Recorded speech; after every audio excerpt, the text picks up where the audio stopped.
The Strap-Box Flyer. Hundreds of people were watching Giffen. They thought he was a bit mad, but they couldn't stop looking. He was very interesting. Giffen went over to his truck and got out a tube of glue. On the tube it said, "Giffen's Great Glue. It will stick anything." Giffen held the glue over his head. "This is the best glue in the world," he said. "It can mend anything that is broken. Who has something that is broken?"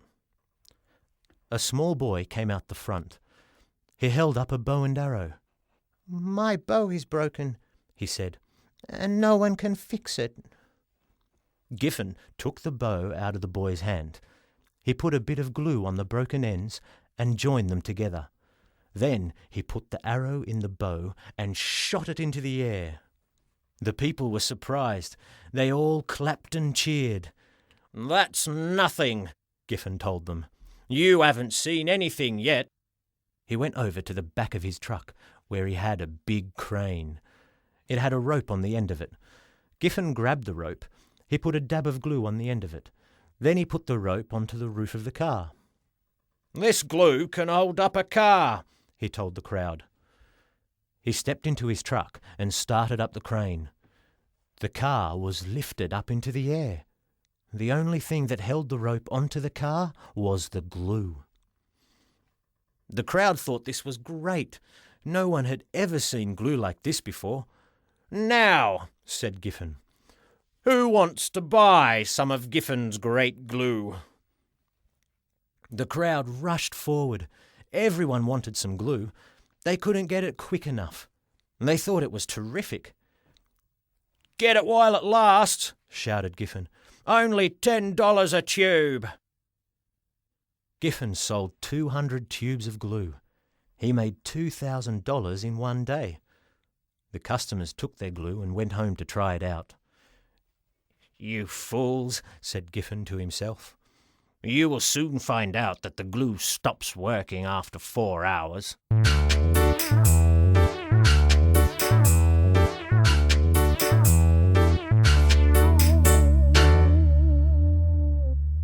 Miss Tibbs had bought a tube of Giffen's great glue. She was a very old lady. She lived all on her own. Most of her friends were dead. There was no one to help her to fix things up when they got broken, so she was very glad to have the glue. Miss Tibbs collected china. She had spent all of her life saving pieces of china. She had plates and cups and saucers from all over the world. She also had little china dolls and toy animals. She had so many pieces that she didn't know where to put them all. This is why she wanted the glue. She wanted to put up a new shelf. As soon as she got home, Miss Tibbs went and fetched a piece of wood from the shed in her back garden. Then she put some of Giffen's great glue along the edge of the wood and stuck it onto the wall. It worked well. The shelf was very strong. "This is wonderful glue," she said. "It dries straight away." Miss Tibbs started to put her china pieces onto the shelf. She decided to put her favourite piece out first. It was a small china horse. She had owned it for many years. It had been given to her by her father before he died. Miss Tibbs loved this horse. She put it in the best spot, right in the middle of the shelf. After she had put all of the other pieces out, Miss Tibbs sat down and had a rest. She was very tired. She fell asleep in her armchair in front of the fire. 4 hours later, Miss Tibbs was woken up by a loud crash. The glue had stopped working. The shelf had fallen off the wall and all of the china pieces were smashed. Miss Tibbs went down onto her hands and knees. She started to pick up all of the broken pieces. Then she remembered her horse. Her precious horse. She looked for it among the bits. She couldn't find it. Then she found something that made her cry. A leg, and a tail, and a tiny head. The horse was smashed to pieces. Miss Tibbs cried and cried. She got her tube of Giffen's great glue and threw it in the fire. Then she decided that she would go and find Giffen. She would tell him that his glue was no good. She would ask him to pay for the broken china. She hurried back to the place where Giffen had been, but he was gone. There was no sign of him. She knew that he would never come back.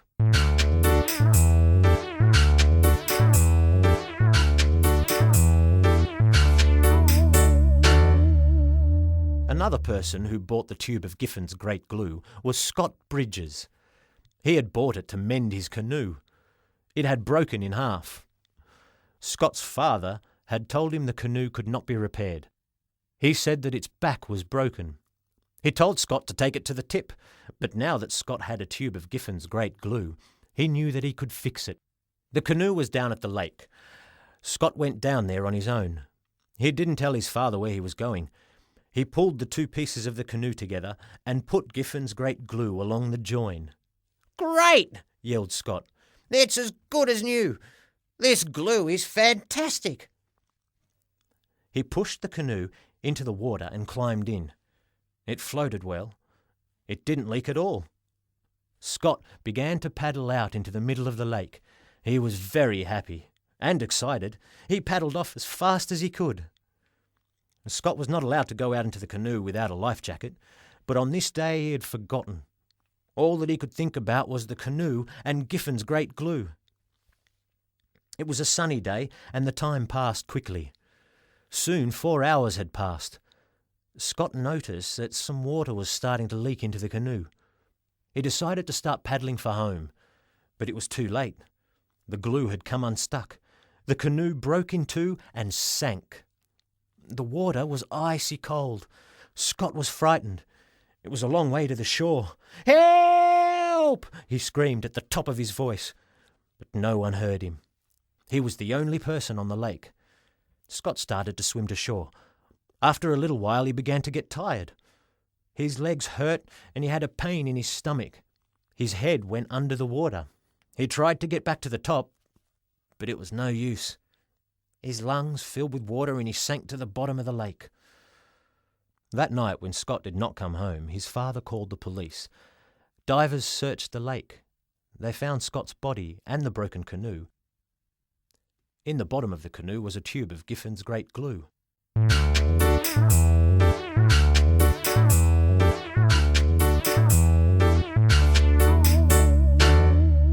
Giffen was driving away in his truck, very fast.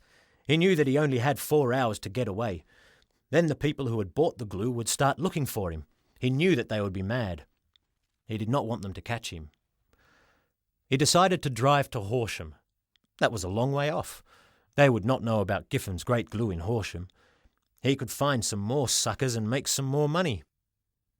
2 days later he arrived in Horsham. He took his truck to the centre of town. Then he put up a sign. The sign said, $200 prize for anyone who can unstick Giffen's great glue.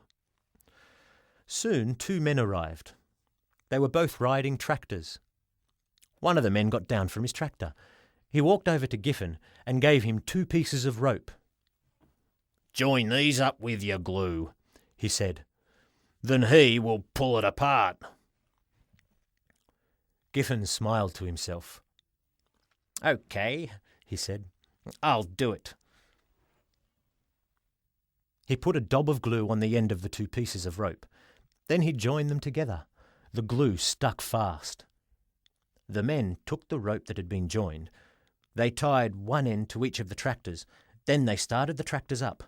There was a lot of smoke and noise. A crowd started to gather. Everyone thought that the glue would break, but it didn't.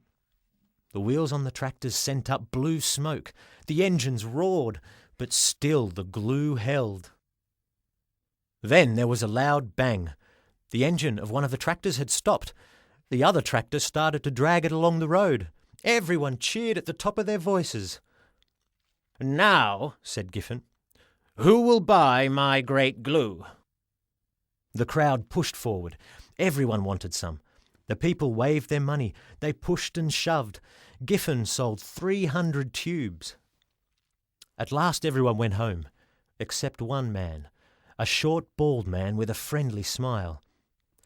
"Excuse me," he said to Giffen, "but I wonder if you would like to buy something from me." "What are you selling?" said Giffen in a gruff voice. A strap box flyer. It is a small box that will make people fly.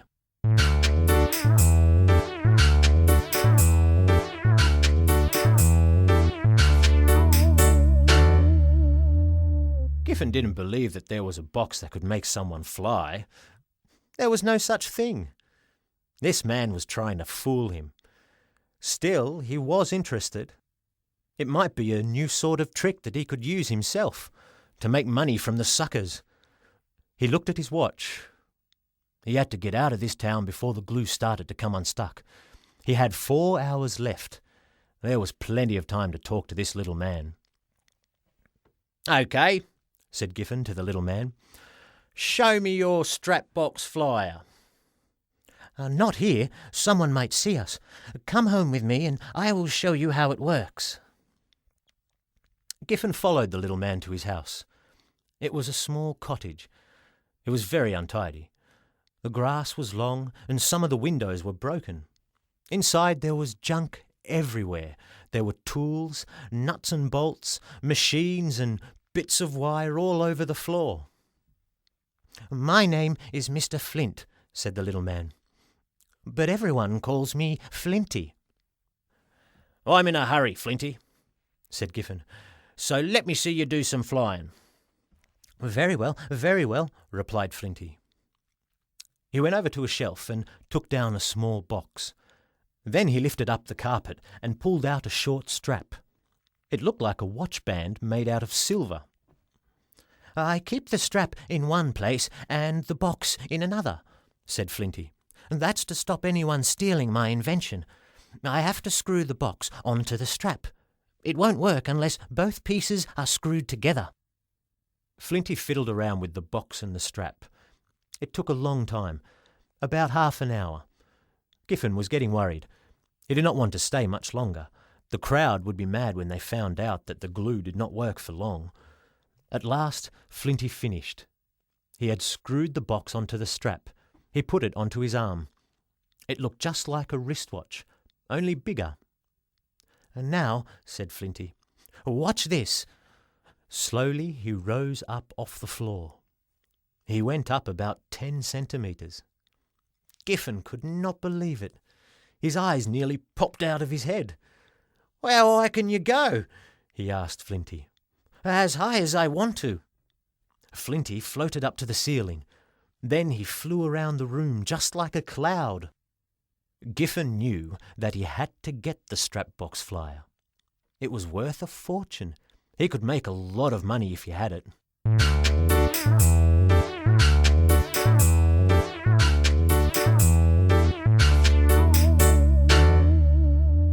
"Why are you showing this to me?" Giffen asked Flinty. Because you are a great inventor, said Flinty. You have invented Giffen's great glue. I am an inventor too. I have invented the strap box flyer. We could be partners. You could help me make the strap box flyer, and I could help you make the glue. Giffen did not say anything. He was thinking. He wanted the strap box flyer, but he couldn't stay in Horsham. Once 4 hours was up, his glue would stop working. The things that people mended would start falling to bits. They would come looking for him. He could even end up in jail. "Have you got another strap box flyer?" Giffen asked. Yes, said Flinty. I have one more. You can try it out if you want to. But first, I have to assemble it. I will have to screw the strap onto the box. "Well, that'll take half an hour," said Giffen.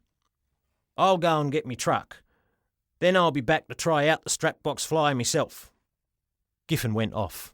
He had decided to steal the strap box flyer. He wanted to have the truck nearby for a quick getaway. Giffen could not believe his luck. Once he had the strap box flyer, he would find out how it worked. Then he would make more of them. He could sell them for thousands of dollars each. He would make a fortune. Everyone would want one. He ran back to his truck. Then he drove to Flinty's house as fast as he could. The strap box flyer was ready. There would just be time for a quick tryout, and then he would have to leave town. Flinty put the strap box flyer onto Giffen's arm. Now, he said, all you have to do is to think of where you would like to fly. Giffen thought that he would like to fly over to his truck. It worked. He went gently flying through the air and landed on the roof of his truck. Flinty floated over and joined him. "Great," said Giffen. "Really great. How high can we go in these things?" "As high as you like," said Flinty. "As high as you like."